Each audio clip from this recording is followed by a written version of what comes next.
Okay, so that's pretty much the end of Kuzu no Honkai, or Scum's Wish, whichever you prefer.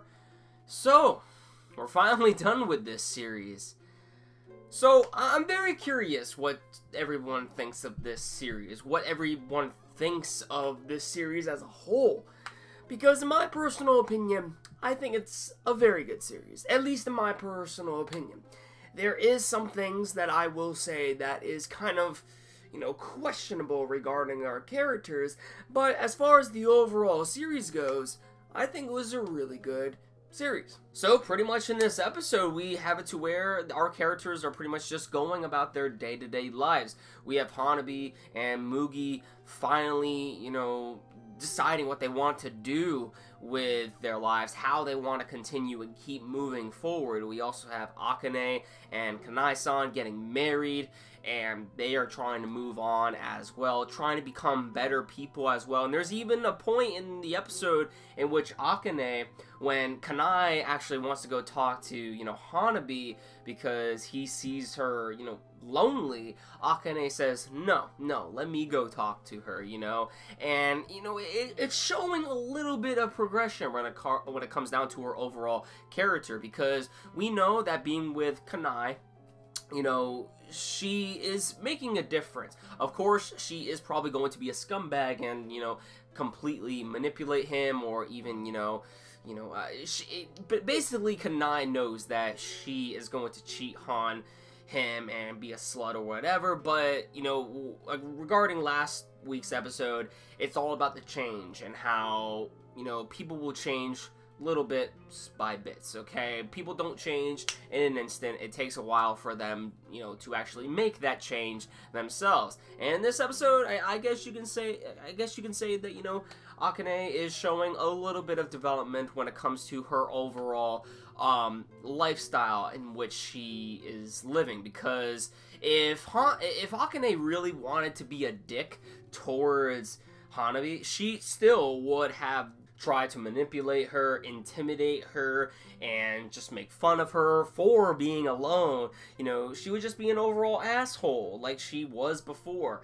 But in this episode, we kind of saw a little bit of compassion from Akane. So, again, it's not really a whole lot of a difference, but it's getting there, little bit by little bit. And then when it comes to Mugi and Hanabi, pretty much we see that the two of them are now ready to move on with their lives. I mean, we have stated that in the past two episodes that they are both ready to move on with their lives, because they actually,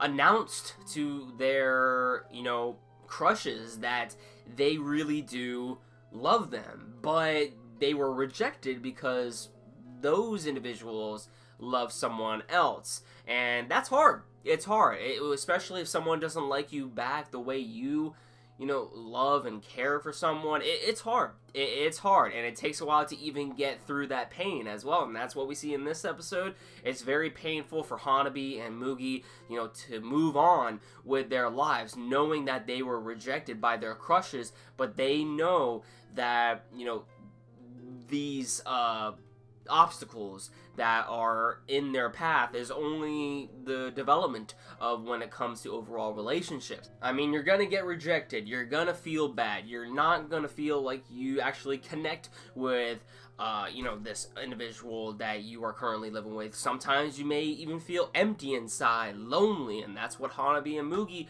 felt like. And while they all know this, they know that in order to actually find love, they have to continue moving forward, and they're gonna have to get over for the fact that they were rejected by their crushes. So, seeing that, it was very interesting. However, I'm very surprised at the end of this episode we actually didn't see Mugi and Hanabi actually get together for real this time, because in this episode they were pretty much connecting with each other, saying to each other how much they are glad that, they met each other in their lives, because if they didn't meet each other, they wouldn't have been able to be this courageous to actually talk to their crushes in the first place and actually release these emotions that they have been keeping in all these years.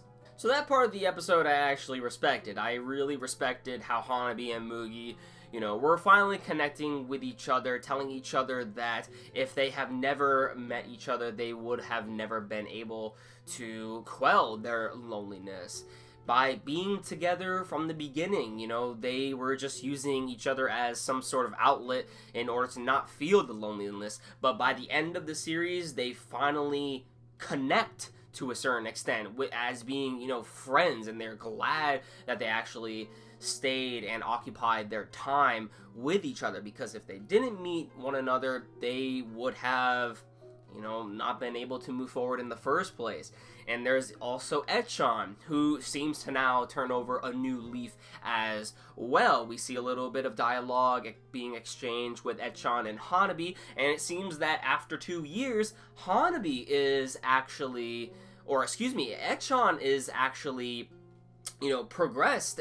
They are now friends with one another, and Echan, again, has turned over a new leaf because she cut her hair. In Japan, cutting your hair resembles a new beginning for you. So it was kind of cool to see that, and the two actually hit it off quite well, being friends now. It took them 2 years, but, I mean, it's good to see that progression. It's good. And then there's also the other individual that we really didn't see much of in this series.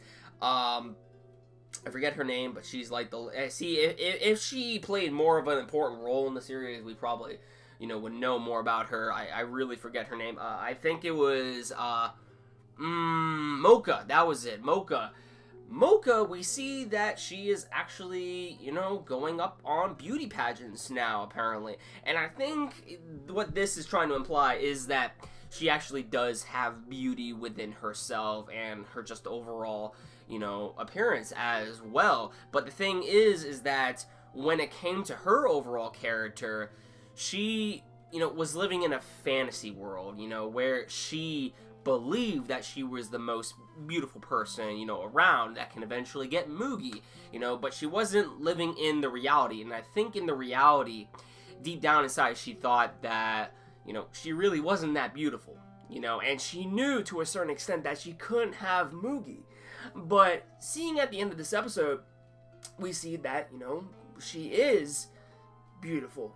And I think that's what this episode was trying to, you know, point out when it comes to her overall character, when it just came to that little scene in the episode. So basically, to sum it all up, we had all of our characters slowly but surely developing their lifestyle for the better. We have Hanabi and Echan, you know, finally becoming friends with each other. It took 2 years, but again, they needed time. And Echan is ready to start over, you know, a new leaf for Hanabi, and not only for Hanabi, but also herself, and to be her friend again, and just get rid of all these emotions that they used to have before in the past. We also have Mugi and Hanabi finally moving on to become, you know, not lovers, but friends, and they are actually glad that they met each other, and, you know, because they have helped each other out through various circumstances, and if they didn't help each other out and they never met, you know, they would probably feel just as empty and lonely as they did in the beginning of this series. And then, of course, we have Akane and also Kanai-san finally getting married, and it's pretty much showing them that they're finally ready to move on as well. Kanai is going to try his very best in order to please Akane and try to develop her as a better person. You know, while it's going to take some time, there is a little bit of sliver of hope that she will end up becoming a nicer and just a better individual overall, rather than, you know, manipulating, cheating, doing all of the stuff she used to do. And then, of course, we had Mocha, you know, basically just showing that she is beautiful deep down inside. So we get a little bit of characterization with everyone kind of in this episode. It's not much, but it is a little bit. So overall impressions of Kuzu no Honkai. I actually enjoyed this series. I did. I'm not going to say it's the best series in the world, but it's definitely, at least in my opinion, one of the better shows we have gotten when it comes to this winter 2017 version. Now, it's definitely not as good as Rakugo, I will say that.